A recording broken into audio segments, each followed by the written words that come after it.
All right, guys, look where we get to eat lunch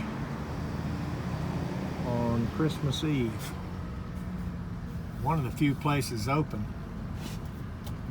So we do have a no heat call we're gonna have to go on. And first, we're gonna grab us something off of this quick menu. So we ordered a quick, little quick light lunch, and we're gonna head out on this. We actually got 2 no heat calls today, and there's nobody on call today or tomorrow, so it'll just be me. And I'm gonna head over there and see if we can get them some heat. Okay, and as we can see, goats out there, this call is kind of starting to get out into the country. You can see the developers have come in here and I guess in a lot of people's opinion ruined what was a nice country area. But there's 1 or 2 holdouts still on this street that got a lot of animals and farm type property. But so anyway, we should be up to the house here in just a minute. See what we can do for them. All right, and as we can see, when we get a little further down here, a little bit nicer place. I think that's the house right there.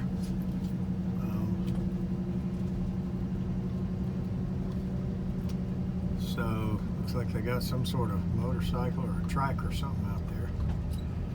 But anyway, see what we can do here and try to get these people some heat.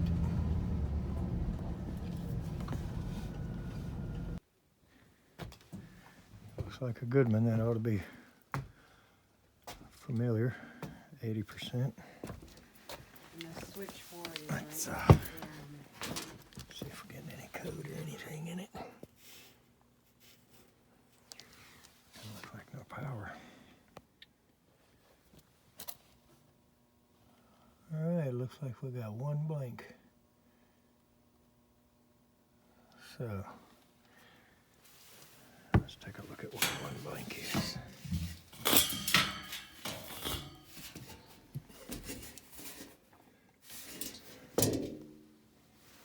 Looks like the sticker's gone.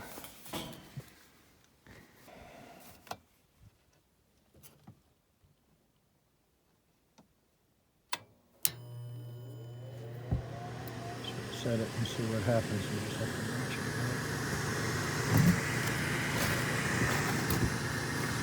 Figure out what's going on. So somebody's put we call them glow flies or whatever. I heard it click. And they're not getting any ignition.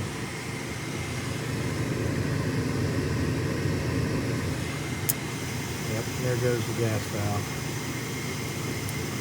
So this ought to be a simple fix.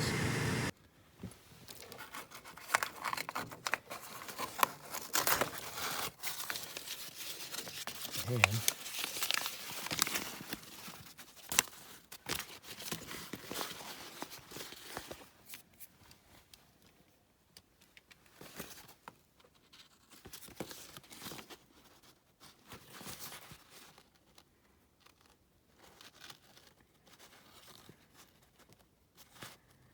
there's what we were looking for. Pretty hard to read. 1 blank, says something about ignition. So, lucky that didn't get sucked up in the blower. Looks like it was grabbed on that. All right, let's see if we got an igniter to fit this. All right, I love these kind of attics. Just walk right in. That's the smaller furnace for the top floor. It's working just fine, and this is the one. This is the one we're working on. So let's see what we can do to get an igniter in this thing. Get these people some heat.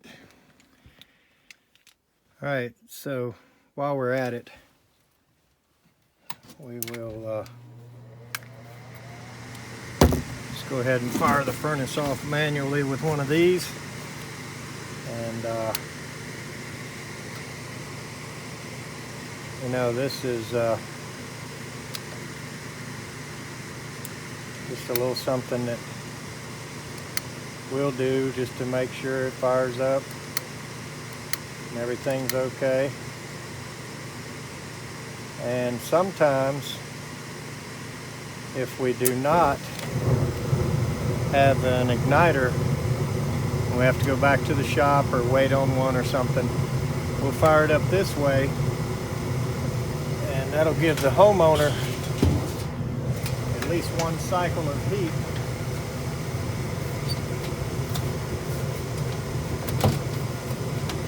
You know, while we're waiting to get it fixed. There have been those cases where, you know, it was at night, we were out of stock, and there comes the fan. We were out of stock, and the homeowner was going to have no choice but to wait till the next day to get heat. So we lit it one time and told them, get the house as hot as you can stand it. Put it up on 75, put it up on 78, whatever, because it's not going to light back. So, nonetheless, that's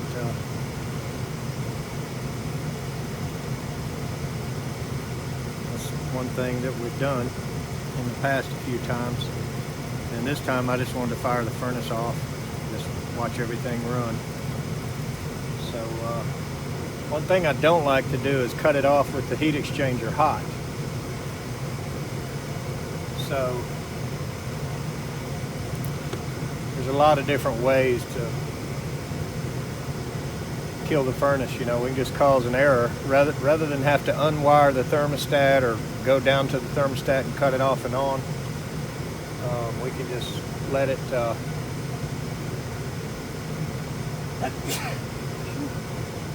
we can just let it cut off several different ways. An easy way is we'll pull the pressure switch line off, and that obviously drops the burner out, and I'm going to let it run just a few seconds to cool that heat exchanger down and kind of simulate its normal shutdown process.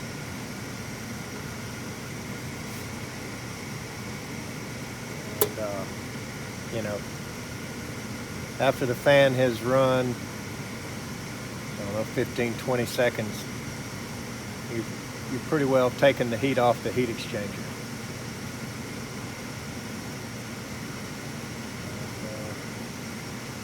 So I'm going to go ahead and shut it down now with the switch, and we'll change the igniter out. All right, so I'm going to do that process one more time in front of the camera, just for the heck of it. As much as I am against the DIY guys, we get a lot of them that communicate with us, and a lot of the younger techs in the field, if they haven't thought of the little, you know, the little lighter deal, then we'll do it right in front of them. So I'm going to flip the power back on. The thermostat's calling for heat. And what I do is I just hold the flame right there until it lights. Now, you can wait for the click just to keep from having to do it as long. And with this cover on, you might not hear the board click. But just keep the flame kind of near where the igniter is. You know that's where it ignites from. And we should get a try from the gas valve. Anytime you can see it fires it right up. So cut it back off before I let it get hot. But anyway, just thought I'd throw that in there. So let's change the igniter. All right, so I think the quickest and easiest thing to do today is going to be just to put one of these same things in there that somebody's already put in there before.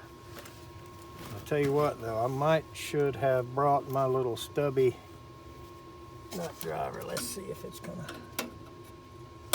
we might be able to get it with this.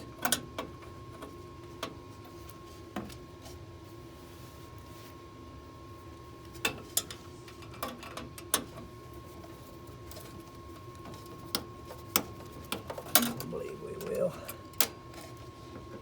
So you got to be a lot more careful going in than you do coming out with the new igniter, obviously.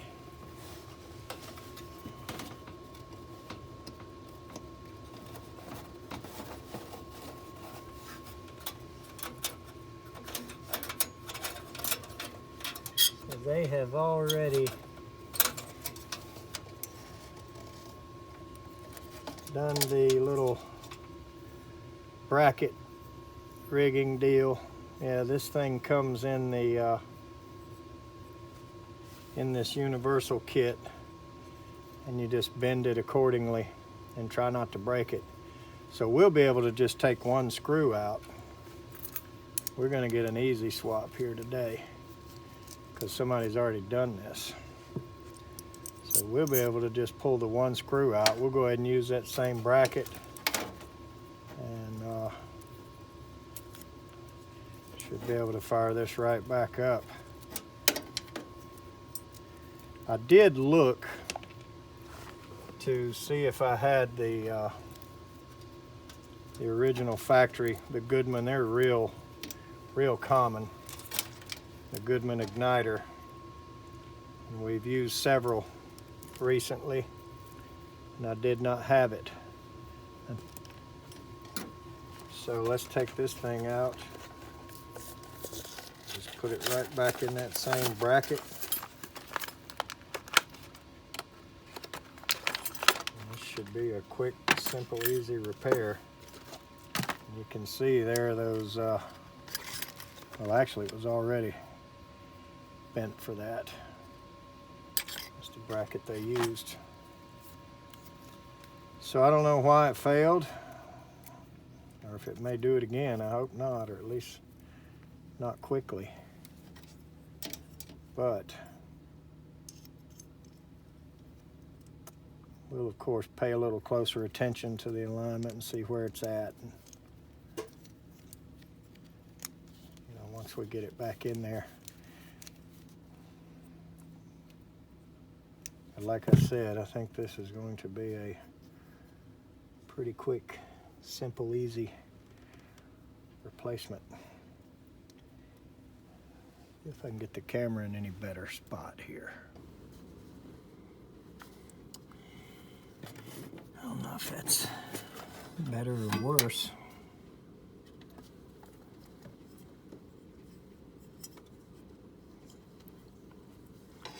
We're gonna try to see what we're gonna do to get it in here.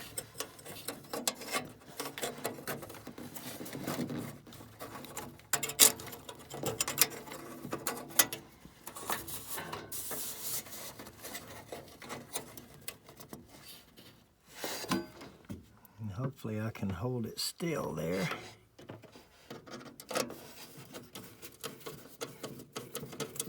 Get one screw in it, and then I'm not able to see this other one, but I can see from in here that some light was coming through that top screw hole.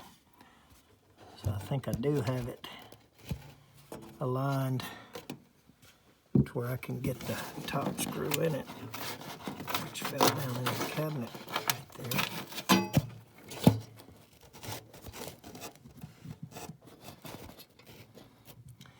So this is a pretty simple process.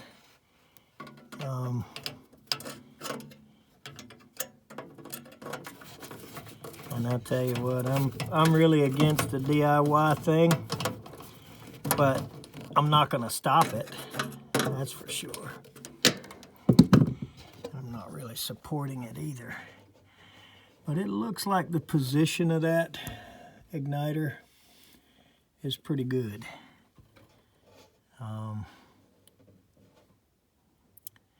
So I'm not terribly concerned that that was a problem. See if we can see it from in here on the other side a little better.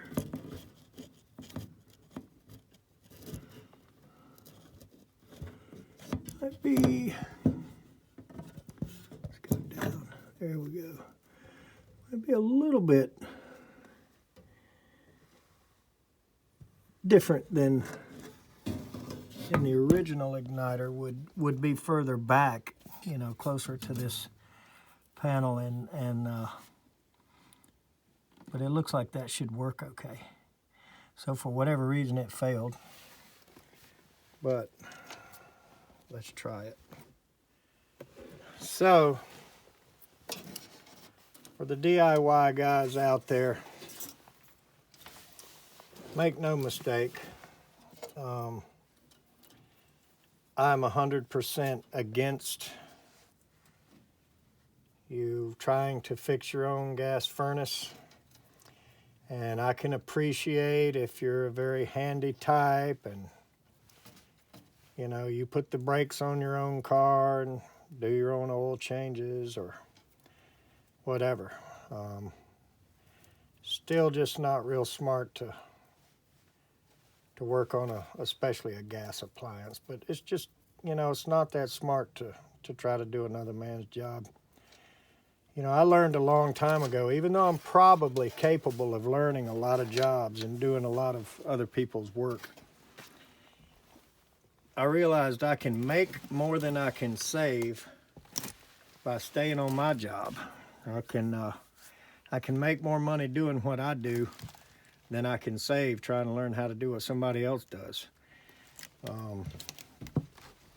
You know, without the camera and without taking the time to narrate it all or anything, this is probably a 10-minute fix. You know, in and out of the driveway, less than 30-45 minutes. So it's a simple repair, but you know, somebody that's never done it before and doesn't have any experience at all, they could spend quite a bit of time doing this. Got to go hunt the part, get the exact one. They could spend a half a day fooling with this thing. Maybe not, maybe a little less, maybe a little worse, who knows, but nonetheless. And one bad thing that can happen is if you make a mistake of letting any of this ground or letting the igniter be in a bad spot and it's able to go to ground, or you know, you don't turn the power off, you can easily pop the board. It goes to its process. There we're getting ignition, so it looks like we're going to be okay here. And anyway, it goes to light the igniter, and you know, if it's not positioned right and it's touching metal, bam, there goes your board. So you just made your problem a lot worse. You change your repair from, you know, $150 to $300-400 by adding a board to the mix and the igniter. So you can cause problems if you're not careful. But it looks like we got this one going.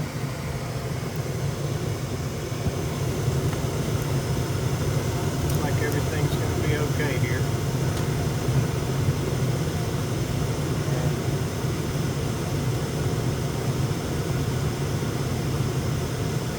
Fan is on. Seems to be all right. So I think we're probably okay here. So I think one more thing we're going to do is go ahead and arrow this out just to keep it running to the thermostat. Call me later.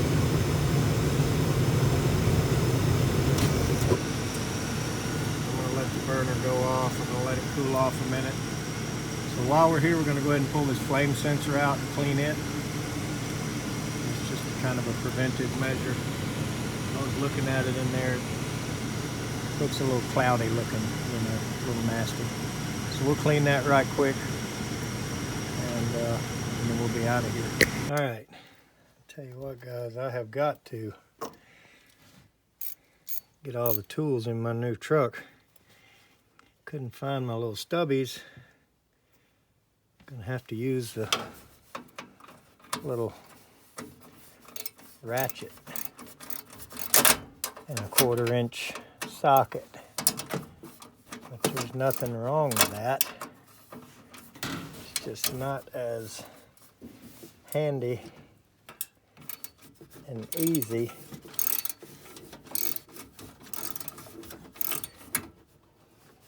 to see. This, I call it cloudy. This is not looking real good. As much as I have always loved my old tricks of, that everybody else uses, razor knife,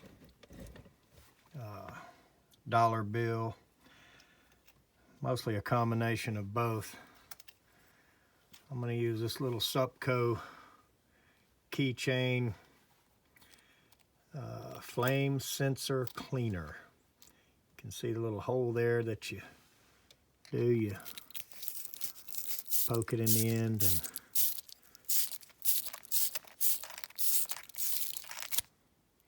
and just by inspecting the brush and looking inside of it, looks to me like it's going to be a lot better if you just go in one direction and then kind of work it off to the end. And it's clean, so whatever does the job. So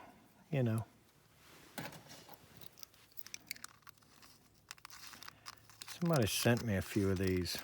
Not really sure who it was. It was just one of the subscribers. May have been somebody from the giveaway club, but hey Ted, I use these. I thought you may want to try them. So pretty nice. So whoever that was, thank you very much. And you can see you can't go real deep. So that's why I think you take the lid off.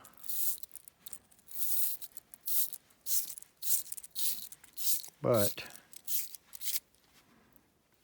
she's all brushed up and clean. Let's put it back in. All right, so this is not as delicate as an igniter is, but I still, just out of practice of whatever, I still just try not to touch it with my fingers. I don't think it would matter, honestly. I don't think it would matter at all, but it's just a habit. Now see, it'll stay in there, which is what I thought it was going to do before. But I sure knocked it out and dropped it before. So what I'm going to try to do is get the screw back in there and start it by hand, and it's hard to do with this gas line in there. And I sure do wish my ratchet was magnetic. But probably gonna drop this screw about 5 times, but we're gonna try.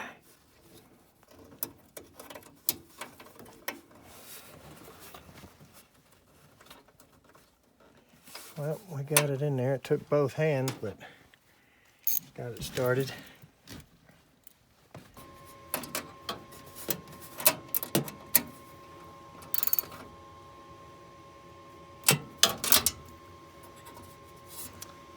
So there we go. Put the wire back on it.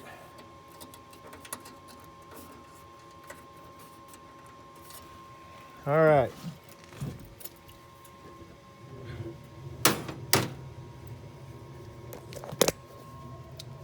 So let's go ahead and Fire it back up again. Make sure it lights. Make sure it stays lit. And that flame sensor looks a lot cleaner now.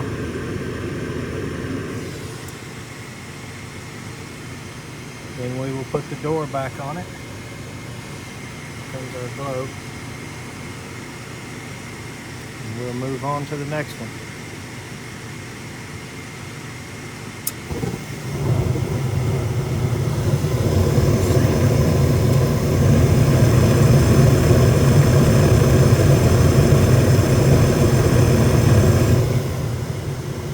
Flame sensor is no longer dirty, so it should do a good job of reading however it does. A lot of them are different. I think this style just reads ground through the flame.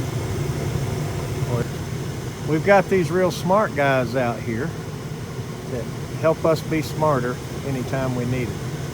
So I think the credit to the flame reads ground or provides ground to the rod. I think I learned that from Joe Shearer. So we'll give him a little plug for that. Oh, throw him in, Joe. I tell you, Joe loves to argue, so need to get a good debate going with him sometime and see where you get with that. Looks like we're okay, so let's put the cover on and head out of here. So I'm gonna add this to see a little bit of everything. It's a pretty nice house, and we get inside here and look at that. Yeah. I mean, that's just as cool as it gets right there. Old Glenwood. Glenwood C. That's what's been keeping me warm right now. Glenwood C, and it's actually fired up and running. I got some wood in there. She's got some wood in this side. So just to keep me warm. Actually a little something coffee while the heat was out, but I tell you, that's really cool. Yeah, it helps when, if the power goes out. Yeah, you don't expect to see that in a house like this, but I know, I'm kind of old-fashioned. That is really nice. I think it's neat looking. I appreciate you letting me get a shot of it. No problem. All right, well, she's happy. And we're always glad when somebody, anytime anybody's got a simple problem like that, glad to get them some heat. And it's a really nice house up here, and it's a lot of different things, a lot of different people here. Like I say, this was an old country road for ever and ever. Farmland, cows and stuff out here. And it's a good bit different now. They've been building houses. There's some mobile homes out here. There's some big mansions out here, and a couple of them that still have all their animals. But nonetheless, I know I might hear a little bit of flack out of some of the guys about the DIY stuff. All right, the phone rang there. So anyway, like I was saying, I'm pretty sure I'm going to get some flack out of a couple of the techs out here about the how-to and DIY stuff, and I'm definitely against it. But you can't stop them. They're going to do it anyway. So might as well gain the clicks and the watch hours and let the sponsors pay us money. Let the advertising pay. But I guess you could call that selling out and copping out. I certainly never do anything other than the real simple things like that, igniter, stuff like that. That's really simple. I'm never going to try to do any how-to or training videos on anything that takes any real mechanical know-how or talent. Especially nothing dangerous. But You know, I still think it could be dangerous working on a gas furnace. I don't think you should do it no matter what. I really don't. But if you're going to, at least watch as much of the pros do it as you can before you make that mistake of trying. But I tell you what, there's an awful lot of times the DIY guys end up making a mess, and they make things worse, and then they call us in. And you know, some guys take offense to that. I mean, it doesn't bother me, whatever. I'm against it. I don't think you should do it, but I'm not going to charge you extra just because you tore it up before you called me. That's fine. You know, I just appreciate the job either way. But nonetheless, we did get a couple more calls while we were in that attic, so let's keep moving. See what else we can get done today. Hope everybody has a Merry Christmas. Thanks for watching.